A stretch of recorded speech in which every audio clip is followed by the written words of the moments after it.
আমি কাজের পা লাগবে? হ্যাঁ। আমাকে নিয়ে নাও। আচ্ছা এসো। তুমি কি কি কাজ পারো? আচ্ছা ঢুকো।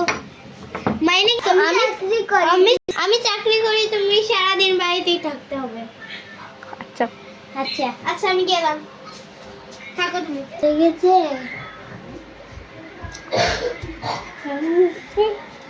পুরোটা হলো আমার, শুধু আমার।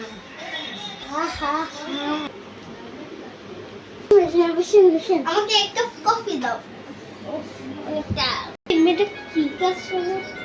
আই হাই, এটা কি করবো? কাপড় চোপড় তো সবই বেশি তাহলে। আমি কাজ করে যাবো না, সব কিছু পারবো। তাহলে তুমি আমাকে বলবো, আমি ঠিক আছে ওই যাচ্ছি দরজার নাল দিব।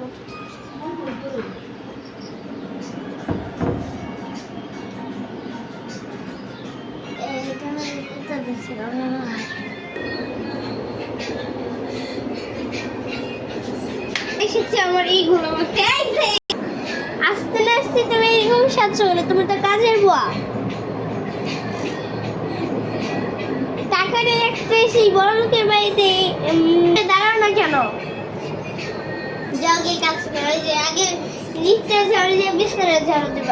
মেয়েটা আসতে না আসতে কি না করে। দিন হয়েছে সাজু গুজু এরকম করে। আগে শোনা বানানি ছেলেতে যাই খুলে কেন? এই বুয়া, বুয়া, এই বুয়া, বুয়া, আমার এটি তো খালি। কি হয়েছে? ছেলে এত সোনা ছিল, 5 লাখ টাকা সোনা, এগুলো কোথায় গেল? এই বুয়া আমার সব সোনাই নিয়ে নিল। এখন আমার কত টাকা লোকসান হয় আর মানুষকে বিশ্বাস করতেই নেই। দেখুন